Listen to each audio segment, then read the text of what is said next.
angkatan 19. Gimana? So far, apakah mata kuliah pronunciation kita di blog ini lumayan lancar? Lancar ya, I'm sure you guys are having fun with this. Dan hari ini kita masih akan membahas lagi, masih berkaitan dengan spelling ya, dengan pronouncing juga. Jadi hari ini kita akan membahas tentang the hardest English word to pronounce. Jadi terkadang di dalam pronunciation kita sering banget melakukan mispronouncing atau salah mengucapkan kata. Jadi instead of membenarkan pengucapan atau pelafalan kata tersebut, kita terus-terusan mengucapkan kalimat tersebut hingga seolah-olah kata tersebut terdengar benar. Padahal ya kan? Nah, hari ini kita akan membahas dulu nih beberapa kata yang sering banget salah diucapkan atau salah dilafalkan ya kan. And this is more like a common problem for us pembelajar bahasa Inggris dalam kelas pronunciation. Jadi ini udah kayak semacam masalah umum gitu loh yang ditemukan oleh kita pembelajar bahasa asing ya. Konteksnya kita adalah pembelajar bahasa asing di dalam kelas pronunciation. So, there are 10, I guess. Let me count it. Yeah, 1, 2. Yeah, ada 10. 10 words you probably mispronounce. Here you go, the number one. Langsung kita bahas aja ya. Yang pertama, oke, kita punya sayuran. Bahasa Indonesianya sayuran. Tapi kalau kita lihat tulisan itu adalah vegetable ya kan. Saya yakin kalian pasti udah sering banget mendengarkan kata ini dan sering banget salah mengucapkan. Jadi vegetable, orang pada umumnya mengatakan vegetable ya. Kata ini sebenarnya terdengar a little bit tricky to me karena dia seolah-olah terdengar ada 4 silabel ya enggak? Vegetable ya kan. Instead of vegetable, the way you read it actually vegetable ya kan, beda toh. Jadi bukan ada 4 silabel tapi ada 3. Jadi vegetable, e-nya dihilangkan, vegetable. Jadi vegetable ya kan. We don't pronounce the second syllable ya. Kita nggak mempronounce yang silabel keduanya, yang i-nya, e-nya itu dihilangkan. Jadi bukan vegetable, tapi dia adalah vegetable.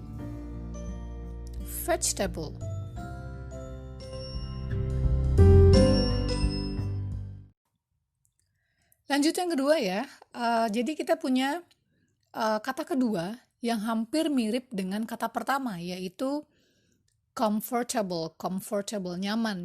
Jadi sebenarnya si comfortable ini dia memiliki kemiripan yang sama dengan si vegetable tadi yang di awal ya. Jadi kita tidak membaca O di dalam comfortable-nya. Jadi a lot of people would say comfortable, tapi yang sebenarnya diucapkan itu adalah kita tidak membaca O-nya. Jadi si comfortable menjadi comfortable.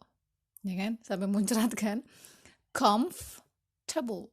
Jadi si comfort-nya itu, O-nya tuh tidak dibaca. Jadi dia menjadi comfortable.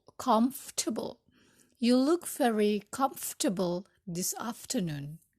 Iya kan? Bisa nggak contohin coba? Gimana, kalian praktekin juga ya? Sambil dengerin, kalian sambil praktekin, oke? Jadi instead of comfortable, but the way you say it like comfortable. Gitu. Yang ketiga, yang ketiga ini juga kata yang paling umum, terpleset ya kan.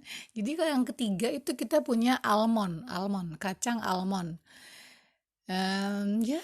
Kata ini juga banyak yang sering banget terpleset ya. Ketika ngomong almond pasti yang sering diucapkan ya almond juga gitu kan. Almond. Padahal sebenarnya the way you read it is almond. We don't do the L. Kita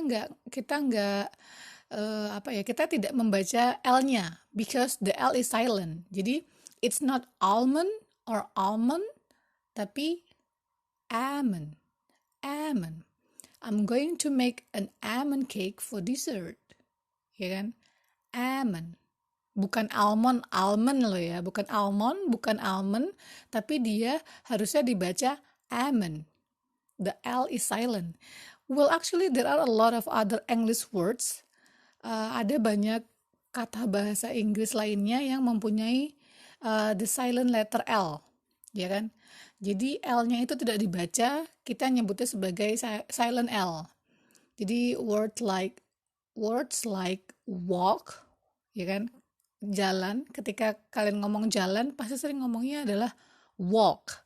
Ya kan, ada L-nya, padahal sebenarnya membacanya tuh bukan walk tapi walk.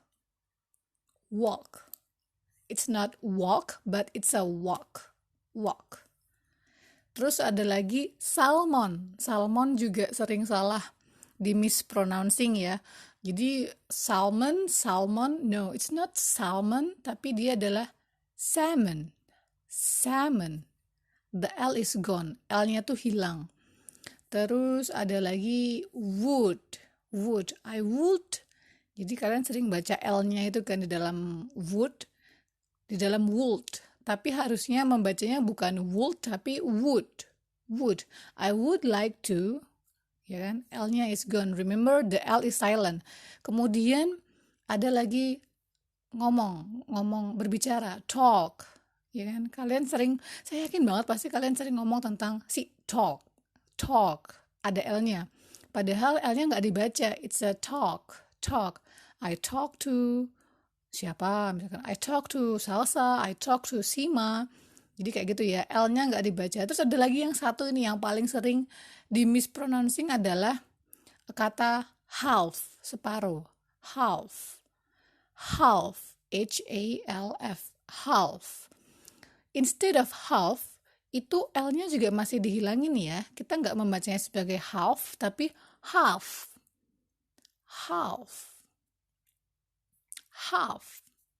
Okay, these words are actually tricky words. Jadi sangatlah tricky untuk dipronounce secara benar. Tapi kita akan bahas tentang silent letter ini di episode berikutnya aja ya. Jadi kita fokusnya ke mispronouncing word dulu. Tapi sepertinya episode berikutnya saya akan membahas tentang silent letter. Oke, lanjut yang berikutnya. This one is quite tricky also ya. Jadi ketika kalian membaca sebuah paragraf, pernah gak sih kalian menemukan tulisan kayak ATC, ETC, ETC?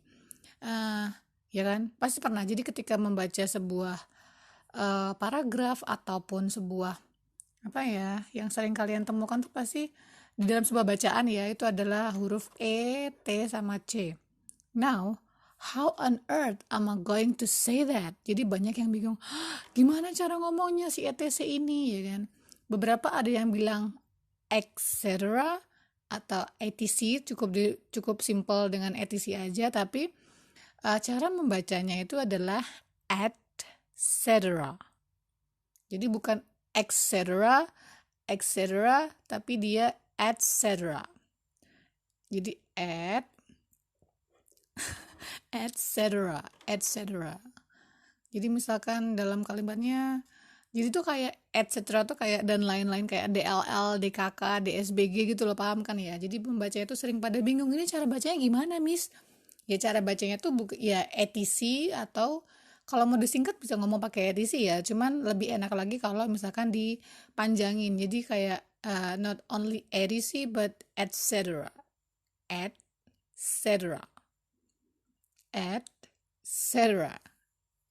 Bisa ya sambil dipraktekkan ya. Terus selanjutnya yang nomor 5 itu adalah, nah ini nih, ini juga agak sedikit susah nih, cloth. Nah yo, gimana? Jadi kalau kalian masih ingat episode yang kemarin ya, ketika kita melafalkan konsonan, itu ada bunyi tebal sama bunyi tipis ya kan, ada voiced and also voiceless. Nah, si cloth ini dia itu mempunyai dua final consonant sound. Jadi the th, paham ya, clothes, CLOTHES, clothes, baju. Jadi si baju ini dia mempunyai dua final konsonan, yaitu the TH sound, suara TH, dan juga ada like there is the S at the end of the words. Jadi untuk pluralnya dia punya S. Jadi kenapa membuat si kata clothes ini susah? Karena ya gimana? Karena dia punya dua final consonant sound dan juga dia punya S di akhir katanya. Jadi ya itu yang membuatnya semakin susah untuk diucapkan dengan benar. Clothes, clothes. Ada S, jadi kayak lidahnya udah kayak ada di, you need to bring your tongue to your teeth. Jadi lidahnya dibawa maju ke depan, terus kemudian ditarik dengan huruf S gitu kan. Jadi kayak clothes. Jadi baju clothes kan itu sering diartikan sebagai apa ya? Sering direferensikan sebagai apa yang kalian gunakan, ya kaos, ya celana gitu kan. Jadi the clothes ini, ketika orang ngomong clothes itu hampir terdengar seperti clothes, ya kan? Karena th soundnya itu very soft, jadi suara th-nya itu sangatlah sangat lembut. Jadi kadang-kadang malah antara clothes dan clothes is almost the same, but in fact it's different at all. Jadi itu sebenarnya beda banget, padahal cara bacanya juga beda antara clothes dan clothes, ya kan? I need to pack my clothes because I need to leave tonight. Coba di clothes. Gimana, bisa ya? Lanjut yang berikutnya ya. Jadi yang nomor 6 itu kita punya perhiasan, jewelry. Jewelry. Jewelry. Nah, kalau kita baca, orang ketika mempronounce si perhiasan ini sering menyebutkan sebagai jewelry. Padahal actually we don't read the E on the jewelry. Yang E terakhir itu tidak dibaca sebenarnya. Jadi jewelry itu perhiasan ya maksudnya. Jadi kayak gold, silver, diamonds, pearls, earrings, rings, all the things that make us look beautiful itu namanya jewelry. Tapi bacanya bukan jewelry, tapi jewelry. Jadi silabelnya itu jewelry. Jadi yang jewelry itu yang di akhir nggak dibaca. Jadi instead of jewelry, kita membacanya jewelry. I don't wear a lot jewelry myself. Saya nggak pakai banyak perhiasan di diri saya. I don't wear a lot of jewelry myself. Jewelry. Bisa ya? Lanjut, yang berikutnya itu ada arsitektur. Nah, gimana coba kalau misalkan kalian melafalkan kata arsitektur? Kalau kita spelling ya, kita punya we have the architecture. Architecture. Jadi kalau kita lihat lagi konsonan yang kita punya di kalimat arsitektur ini, ada huruf ch sound. Jadi huruf ch-nya itu loh, kan architecture ya, susah ya kalau nggak pakai slide PPT. Jadi architecture. Jadi remember we have two consonant here, the ch sound. Jadi yang sering dibacanya itu malah architecture, tapi nggak seperti itu ya, karena you need to read the ch as the k. Jadi yang si konsonan ch-nya itu dibaca sebagai k. Jadi it would be architecture.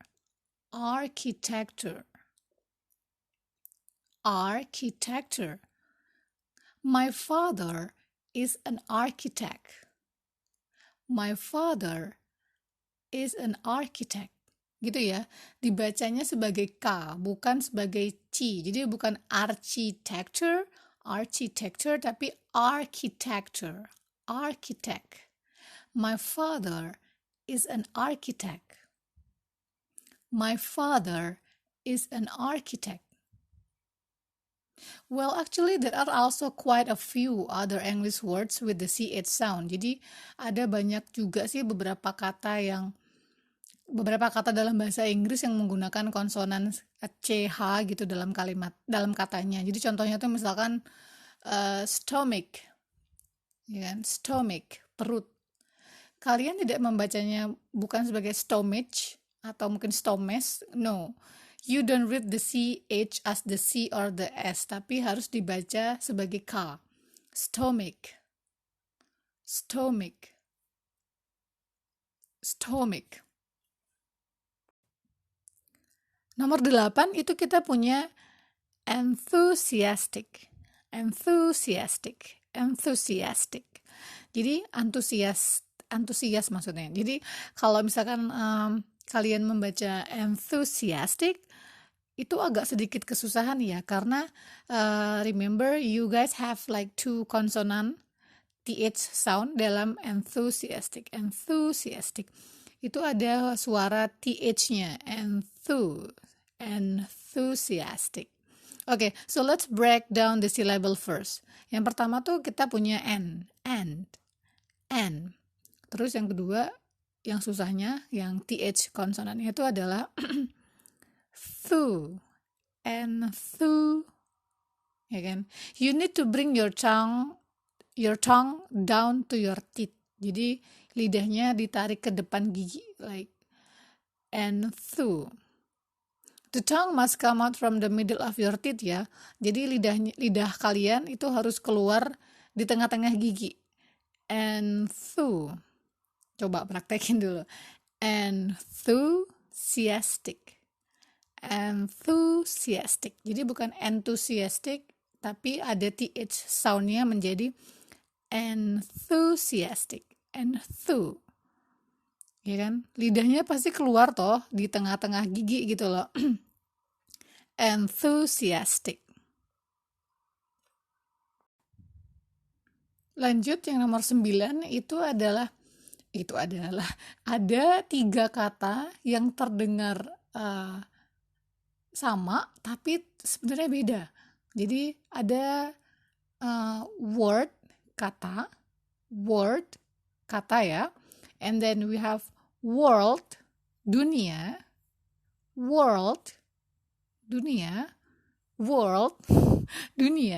terus yang terakhir itu kita punya work, kerja. Jadi sebenarnya dalam kalimat ini ya, 3 kata tersebut sebenarnya mempunyai OR, the OR sound. Jadi kayak word, ya kan? World, and then you have work. Jadi O-nya itu, OR itu tidak dibaca sebagai OR, tapi dia agak sedikit kayak kayak oe. Jadi gimana ya? Contoh misalkan kalau kalian baca word, ya kan? Bukan word, ya kan? Bukan suara OR, tapi dia word. Terus world, ya kan? Dia tidak dibaca seperti OR. Kalau misalkan dibaca seperti OR jadinya aneh, world. Jadi dia bukan yang fully O, jadi bukan O yang full, yang gimana ya, yang full O, tapi dia agak sedikit word. Beda kan? Word, world, and then work. Beda. Ya kan? Work. So you don't pronounce the OR as the OR. Jadi kalian tidak mempronansi OR-nya tersebut sebagai suara yang OR, tapi dia kayak word, world, work. Beda kan? Yang terakhir kita punya 4 kata sih. Yang pertama kita punya photograph, Yang kedua kita punya photography. Yang ketiga kita punya photographer.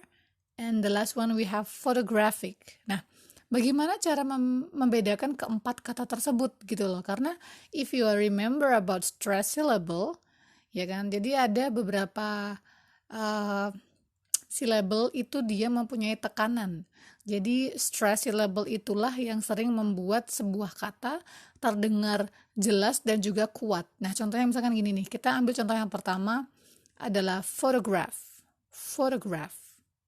Photograph. Nah, where is the stress syllable? Di manakah stress syllable-nya? Jadi ketika kita ngomongin photograph, the photograph itu stressed on the first syllable. Jadi yang harus ditekan itu adalah syllable pertama, photograph. Photograph. Ya kan? Photograph. Bukan photograph. Photograph. Jadi bukan to-nya yang ditekan tapi adalah photograph. Is this your photograph? Photograph. Terus yang kedua, contohnya yang photography. Photography. Yang ditekan itu adalah photography. T-O-G-nya itu yang harus ditekan. Photography. Photography. Photography. Jadi bukan photography, tapi photography. Photography. Gitu ya. Lanjut yang ketiga, itu sama dengan yang kedua. Jadi instead of the stress syllable is on the second one. Jadi photographer. Photography, photographer. Photographer. The second syllable. Dan bedanya dengan yang kata terakhir yaitu dia silabelnya ada di ketiga, syllable ketiga, on the third syllable. Photographic. Photographic. Photographic. Ya kan? Jadi kalian harus membuat stress syllable di antara keempat tersebut. Jadi supaya ada bedanya antara photograph, photography, photographer, sama photographic. Jadi if you don't do the stress syllable, maka itu akan terdengar sama. Instead of all of those words are different, right? So, ya, jadi pentingnya stress syllable itu seperti itu. Jadi kalau kita ulangi ya, di kalimat contoh kata 1 sampai ke 4 itu, yang pertama we have photograph. Photograph. Ya kan? The stress on the first syllable. Photograph. Photograph. Terus yang kedua, photography. Photography. Yang ketiga, photographer. Photographer. Yang keempat, photographic. Photographic. Beda ya. Stressnya ada di silabel pertama, kedua, ketiga itu pasti beda semuanya. Photograph. Photography. Photographer. Photographic. Beda. Oke, jadi untuk hari ini saya pikir itu dulu aja kali ya. So I'll see you guys tomorrow on the next episode because we will talk about the silent L letter. So jangan lupa dipraktekkan untuk materi kita hari ini ya. See you guys tomorrow. Bye.